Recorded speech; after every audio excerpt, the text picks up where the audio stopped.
All right. Good morning, everyone. Welcome to After 9. Oh, this is your favorite part of the day. I know it's Mike and Lisa AM800, and we are here on social media. We're on YouTube right now. We're on Periscope, and we're on our Facebook channel as well. Mike Lisa 800. Lisa Williams, 2 days to go until Halloween.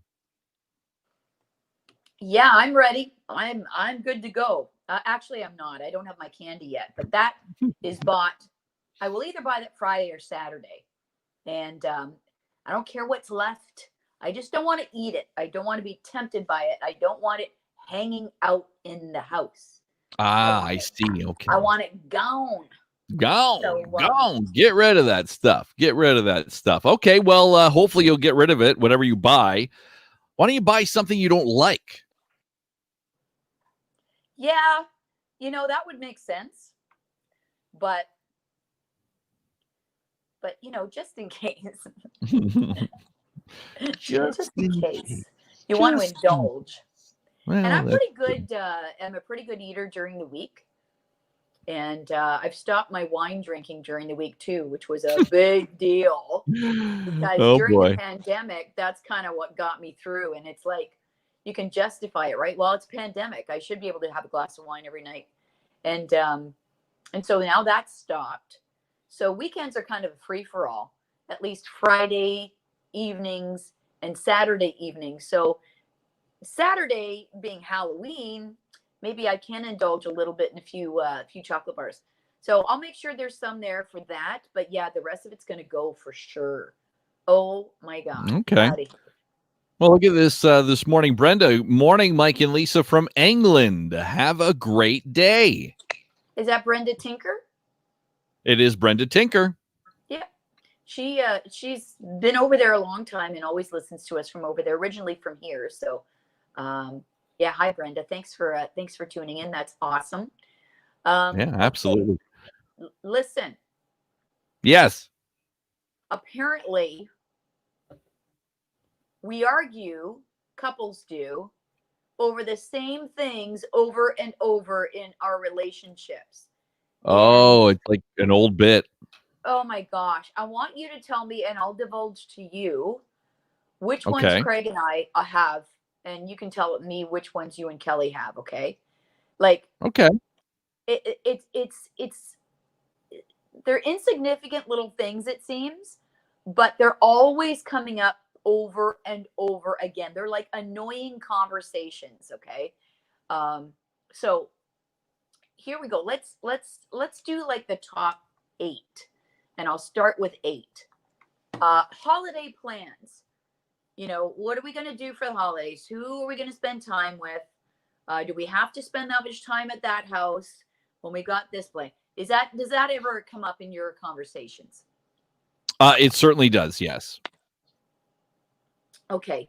Us, not so much, because we have the weekend before with Craig's side of the family, and then Christmas Day with my side of the family. So it's never an issue, thank goodness. But I know many people who have that. Bedtime is always an annoying conversation and almost an argument that couples have. Like, really? Over bedtime? Yeah, but when you think about it, it's almost like, okay, do you have to come to bed so late? Because every time you come in, it wakes me up, and I'm in a deep sleep, and then you come and you make all this noise, and why can't you go to bed a little bit earlier, and blah blah blah. Get it? See, I always stay up later than Kelly most of the time. She'll fall asleep on the couch. We're watching TV. Then she'll go up and come to bed. Come to bed. I'm like, why? You're just going to fall asleep. I want to stay up. Chips and pop. Come on. And I'm going to finish watching the game. Then I'll be up. Yeah. And I'm very quiet when I go into the bedroom. Very quiet. Shh. And I'm pretty good at it. What about during the week? During the week, we usually go to bed around the same time. Okay. See, that's good. Okay, so therefore you don't really have that argument. What about alarm clocks? This is something, and I feel for Craig, because my alarm goes off at 3, and obviously it wakes him up. But we always have the discussion of, do you have to keep pressing snooze over and over again? Can't you just get up when the alarm goes off? Like, so poor Craig has to get up every 9 minutes when my snooze goes off. And I get his argument, and he has a valid one, but that's too bad. I have to press snooze. Yeah, the snooze. I don't know who invented that, Mr. Snooze or whatever, but it does seem like kind of a weird thing. And we've talked about this before, that we, get up and then don't want to get up for 9 minutes. Like, right. Set your alarm when you want to get up, but it's so hard. Like, you tell yourself, okay, I'm going to get up early today. I'm going to get up right with my alarm. I'm going to get the shower. I'm going to get going. And I end up, I'm like a one snoozer these days. Yeah, that's pretty good. One snooze is good. I'm going to try and train myself to do that too. Which movies or TV shows to watch is also on the list. And we have this discussion all the time because Craig likes the really loud, bombs exploding, violent-ish type action movies. And I prefer like the rom-coms and, the very subdued type things, or even documentaries I prefer to watch. So we always have that argument. Are you guys on the same page? Yeah, pretty much. The only one we've argued about is Game of Thrones. Kelly's watched the whole thing, and she's like, it's so good. I would watch it again. I'll watch it with you. And I don't know, what is it, like 10 seasons or something like that? I'm like, I can't commit to 10 seasons of Game of Thrones, and I don't think I would be into it anyway. I really don't think it's my thing. Yeah, and we're allowed to be different. We're allowed to be different as long as you come to some sort of consensus. And the answer is always 2 TVs in the house. There you go. You watch yours, I'll watch mine. We'll be happier that way. Yeah. How long does it take one or both people to get ready? That's always a discussion too. Like, I'm ready. Always have to wait for you. Let's go. You know what Craig started doing now? Like, this happened the other night. We're supposed to meet friends. And he told me that it was at a certain time, but meanwhile, it was a half hour later. So we ended up there early with nobody there. And I'm like, well, what happened? He said, well, I told you a half hour early because I thought you'd be delayed. Well, I'm like, I'm not a child. I know, but don't you take, obviously, I would think you take a lot longer to get ready than Craig does. So he knows. He knows you're going to be late, right?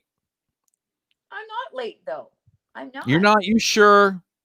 Yeah, pretty sure. I'm pretty good at that kind of thing. But yeah, no, he's always like waiting. He's pretty patient that way. Okay, what time to leave home for something is another thing. Like if you've got an appointment, like say you're going, I don't know, somewhere together, you'll want to leave like let's leave at 1:45, and Kelly will be like, well, it doesn't take that long.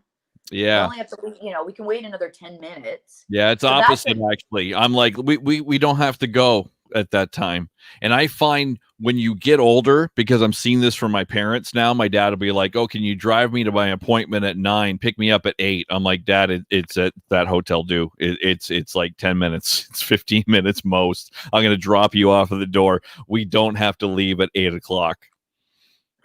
Yeah, why is that, you think? Because they just can't stand the thought of being late? I don't know. I don't know what it is. Nothing else to do. I think you worry about stuff more when you're older like that. When you're younger, and you're right, maybe you've got, a full day and you've got a lot of things going on. That appointment, oh well, yeah, if I'm 2 minutes late, oh well. But when that's the only thing you've got going on that day, maybe it puts more, I don't know, it gives it more importance. Could be. See, I'm like an old person like that too. Like I can't fit too much into my day. Like one thing, I got an appointment today. Boom. That's all I'm doing. That's all I can do. Oh, do you want to meet for lunch? No, I have an appointment at 6 p.m. So I can't today. I can't do 2 things in in one day. I kind of know what you mean. And do you think that's because people like you and I maybe try and have a nap in the day? Like, is that part of it? Could be. Could be. I mean, I got stuff to do around here. Yesterday was a beautiful day. Rake leaves, clean gutters, put on gutter guards. I painted the ceiling in the living room. I was a busy man yesterday. Wow. I got stuff to do. Yeah. So I want to get my stuff done, be productive, and then I can go, to my appointment or do something or go out for dinner or whatever. And I can't do 2 things back to back either. Like today, if I have an appointment and I have to do something, I can't schedule something for the next day. What? Wait a minute. Like social events more. Like if we're going out Friday night, we're going out for dinner with Lisa and Craig Friday night. What are we going to do Saturday? I'm like, nothing. I can't do 2 social events back to back. There's no chance. That's funny. Yeah. That's really introverts. Funny. There we go. Introverts need to refuel. Okay. And the number one thing on the list that people, like the annoying conversation that people have that comes up over and over again in their relationships, is what to eat for meals. Oh, wow. What do you want for dinner? I don't know. What do you want? Well, I was thinking of having fish. I don't want fish. Yeah, but we haven't had it in a while, and I have it, and I already defrosted it. Yeah, let's have it tomorrow. Let's have something else today. Or, when you order in, what are we going to order? Are we going to share it? Are we not going to share it? This was kind of like another topic that I wanted to bring up too, because there's that survey over what things argue about. And then there's something that came out that showed the average couple always argues over restaurant choices. They argue 156 times a year over what to eat, where to order from, and where to go as far as restaurants. That's half the year. That's insane. That's crazy. Don't you have your favorite places, your go-to? Like, if let's go to Antonino's tonight. Yeah, for sure. Let's go. Let's go here tonight. Joe Schmo's. Let's get takeout from there or go on the patio or something. Yeah. Yeah, but who's going to pick it up? Are you going to share something? Are you each going to get your own thing? Each of these debates takes like 17 minutes to resolve. So you add it all up. You argue over restaurants about 44 hours a year. Oh my God! Wow, that's a ton. You could be like my mom. My mom will always ask us, what we want for our birthday dinners. And I think I've told you this story before. Oh, it'd be great to have, cabbage rolls. I would love cabbage rolls. Haven't had them for. You don't want that. You don't want that. What do you mean I don't want that? That's you asked, and I'm telling. You don't want that. I'm going to make you something different. Okay. Why'd you ask? Carol, if you're watching right now, make a comment. You do it. What do you want? Oh, I'll have cabbage rolls. You don't want that. No. Next. I don't know why she does it, but she does it every year. Well, do you think it's because she already has something in mind that she wants to make for you? Maybe. Yeah, could be. I'm not sure. It's a mystery. It's a mystery to me. It's a mystery. Okay, let's move on and talk about National Cat Day. Today is National Cat Day, so love your cat extra today. Lisa, you have a neighborhood cat that pays a visit to you in your house, I think, on a daily basis. Mike the cat, is he been around today? I have not seen him yet today. That's it might be a little bit chilly for him to be hanging out. If he's not in our house, he's on our back deck furniture. He cuddles up there. Now, what does he love about your house? Why is he always coming around? He always seems like he's coming to your place. Where does he live? Like how many doors down from you? He lives next door. But he does have like routines. We see him visiting different houses. Oh. But I think I don't know. He just likes people. He likes it here. And we never feed him ever. I don't ever give him any food. So he just comes for like a belly scratch, which is weird for a cat to like, to be honest. And, yeah, he's almost like, there are cats that are almost like dogs, right? He might be one of them. He's full of character and personality. That is for sure. And he drives all the dogs in the neighborhood crazy. So he knows where different dogs live and that they look out the window. And he will go right into a neighbor's window and sit right in front of the dog as he's barking, just to drive them insane. That's hilarious. What a personality on Mike the cat. Yeah. He's hilarious. I love it. And he's black, so it's his time of year. Yeah, that's true. If we had a cat, and we did have a cat before, and Kitty was an indoor cat, but I don't think I'd let my cat go outdoors by itself.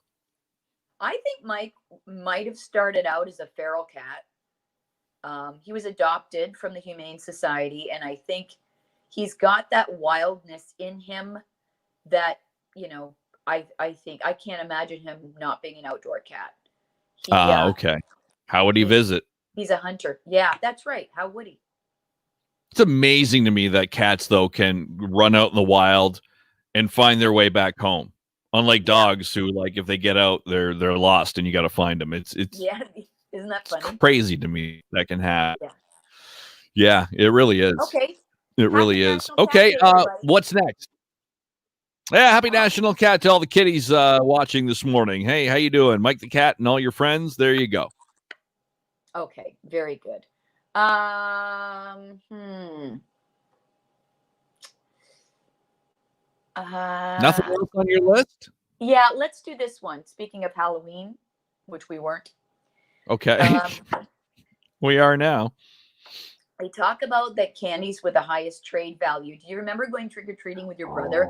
And then you'd come home and you'd dump out your bags. And then, like, my brother and I did this too. And it would be like, okay, tradesies. And you'd put everything into piles, like all of your rockets there, and your chocolate bars here, and your chips and everything. And then you do the trades, right? To see what you liked. Well, the number one candy for tradesies is the candy jewelry or those novelty lip type things, because they're so rare. Kids are going to give up a lot of candy for the rare ones. That's at the top of the list, followed by Reese's Peanut Butter Cups, also known as the best candy overall, followed by Kit Kats and Butterfingers and Twix and Starburst, and then cash. I don't know anybody who gives out cash. Like a bag of pennies? Well, like dollar bills, they say in this particular thing, they have those. They still have dollar bills in the U.S. Yeah, they do, right? Which is weird to me. That's it. And then, yeah, I don't know. Tootsie Pops are on the list. Pop Rocks, I thought those were banned. Pop Rocks were banned? Why? I thought they were because they presented choking hazard to some kids because they pop in your throat. Remember? Oh, yeah, that's true. That's true. Yeah. No, I think you're right. There was something about that they were banned because of that, or some reason anyway. They were discontinued in the mid-1980s, but have since been resurrected. Carbon dioxide is what makes them pop. I don't know. Maybe they are back in Canada.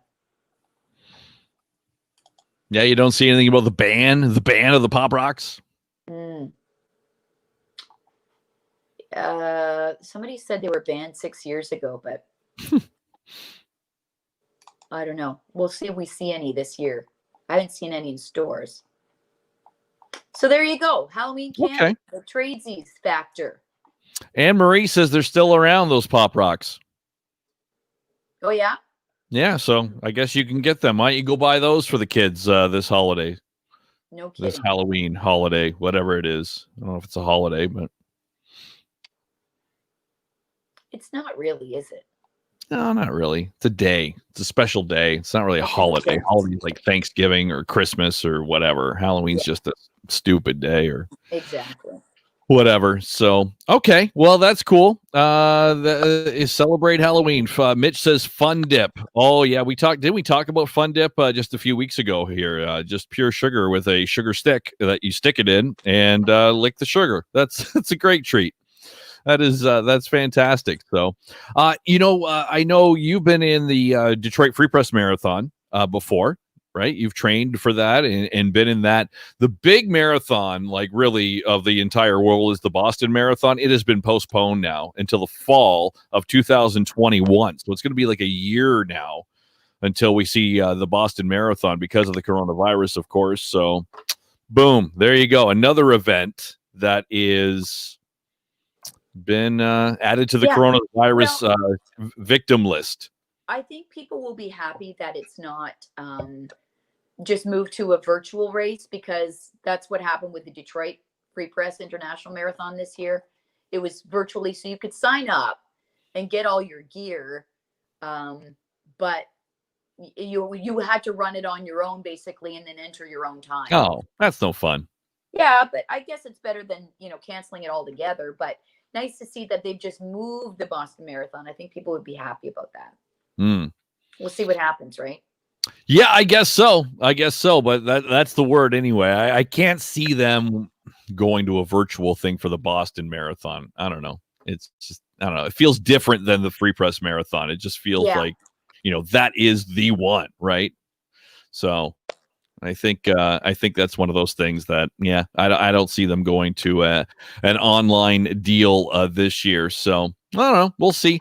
We talked about this a bit yesterday, that people, you can't find paper towels. We talked about it on the show this morning too. Paper towels and toilet paper right now are getting scarce again. CBS says people once again are beginning to hoard toilet paper because of the rise of coronavirus cases. Several Costco stores in California, they've seen long lines of people waiting to buy paper goods. Home Depot says they're experiencing an appliance shortage because of rising coronavirus cases. People want to buy an extra freezer for their garage in order to stockpile food, just in case there is a shortage. I think, we're in it. We're in the middle of the second wave here, and we're doing okay. So I think manufacturers have gotten themselves prepared for this with the things that were, in short supply to begin with.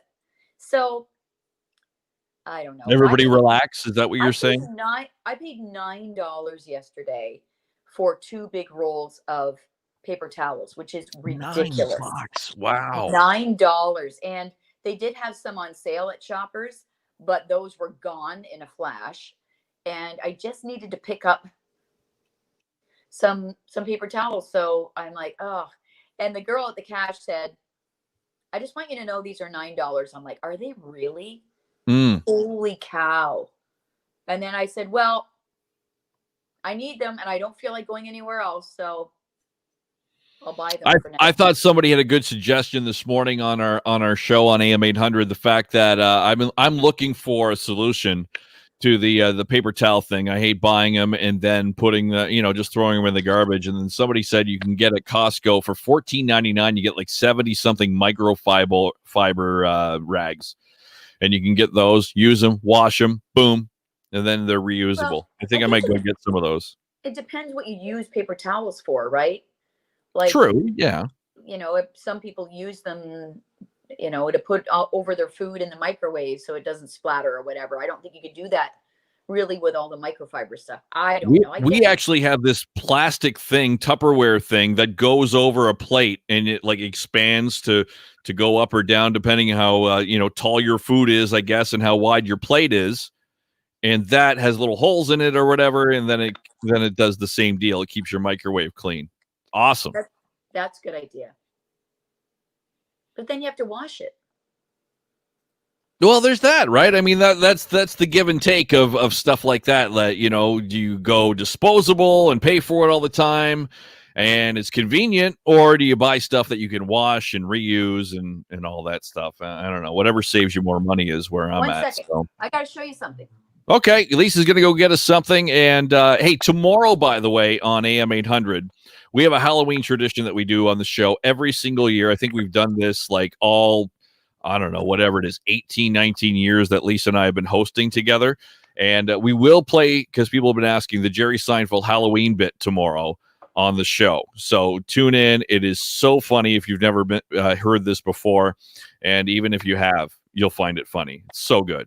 We do. We laugh every year, and we know all the jokes that are coming. It's just like watching the show, right? I mean, I watch Seinfeld reruns all the time on the Crave app, and I still I was like in stitches the other day at one of the episodes I was watching, and I'm like, I've seen this 1,000 times, and I'm still laughing. It's crazy. Okay, what do you got for us? Okay, so Craig bought these for his workplace and for our house, and I was objecting to having these in the bathroom because it's an ugly box. But here's an example of like what people are using now. So it is like a boring cardboard type box. Yeah. These are like your paper towels. And these are those the ones that like we have at work or you'd see in a school bathroom? Yes. And so you can use these to, wipe your hands. If we have a person outside of our house use the bathroom, like I don't have a towel in there anymore. So we use these. And so he's got boxes of these things. So I suppose, really, now that I think about it, I didn't have to spend $9 and paper towels. Because no, you got that. Now, what's your problem with those? You just don't like the box? Yeah, I don't like the box. I don't think it's Wrap it like it's a gift or something. Get some wrapping paper, like some plain wrapping paper that, like a color that matches the bathroom, and just wrap it up. And then, slit a hole in it or whatever so the paper towels can get out. Then everybody's happy. I'll think about it. That wasn't on the couples argue list. The type of paper towel, Kleenex box that people have. In here? There are. There's got to be 500 in there. No, 110. 110. That's it. Oh wow, I'm surprised. See, I think Dennis is a good idea, and I talked about this a little while ago. I do want to get a bidet to add on to my toilet. So here we are talking about that again. Yep, the old bidet. I think that would be fantastic. And this, brings up to mind the Kleenex box. Who is the person's job? There is a job out there, I would guess, that someone designs the outside of the Kleenex box. Yeah. I wonder who that person is. I don't know. Do you have a beef with them? Yeah, enough with the flowers. I'm good. I don't need flowers. Maybe something else on there. And I'd like to talk to them. I'm going to hunt this person down, and we're going to interview them on our show on AM800. I want to talk to this person, where they get their inspiration for the Kleenex box pattern on the outside of the box. I'm pretty sure it's more than one person that does that kind of thing. You think so? Yeah, I'm pretty sure. And why can't I get something more catered to me? How about this? We sell personalized Kleenex boxes by Mike and Lisa. Get your pet on there. Get Mike the cat. Get Lulu on there. Maybe get a couple on there. You and Craig, your picture on the Kleenex box. Would you enjoy that? I am going to bet you that this is already a thing. I'm sure there is. Every time I think of an idea that I think is fantastic, there is always a thing that's already been done. So I don't know. Create a custom Kleenex box. MyKleenexTissue.com. Damn it. I know. You were almost rich. I thought that was so good. I don't know. The Kleenex box. What's on a Kleenex box? I don't know if I have one down here or not. I got one down there. I can't really see it, though, but it looks like it's purple and stuff. And it's I don't know. Who comes up with that? It depends on the season, too, right? Yeah, that's true. Is there a strategy to it? In the fall, we're going to put fall colors on the Kleenex box and all that stuff. So I don't know. I'm very curious in this. This is the most interesting topic today, I think, is the Kleenex box. Okay, and we're going to go, but I just like to say that you always get nice compliments on your hair. I think my hair looks really good today as I look at myself in the screen. I like to get some compliments. Doesn't it look nice today? Yes. Well, it looks the same every day. No, but I wouldn't mind a nice compliment on my hair. Okay, well, you've got one out of place there. I do? I give it an 8. I just had a hat on. I took Lulu for a walk, so I put on my hat because it was a little chilly out there. Yep, it is. It's that time of year. All right, okay. Let's call it quits for now. We have a meeting coming up too today. It's meeting day. We always hate meeting days. Yeah, it cuts into nap time. That's why. I know. I'm going to turn off my Zoom camera and take a nap during the meeting, and you can speak on my behalf. For sure. Okay. All right. Have a good day, everyone, and we appreciate you watching this morning. After 9, we'll be back. Bald spot? No, Dennis, there's no bald spot back there. You just can't see it. Oh, maybe that's it. Maybe I'm bald back there and I don't even know. It feels like there's hair. Anyway, we're back tomorrow morning, 5 to 9. We'll talk a lot about Halloween forecast, all that stuff. And I don't know. What else do we have? Easter Seal Telethon this weekend and whatever's happening with COVID. It's all tomorrow morning, 5 to 9 on AM800. We'll see you then and have a great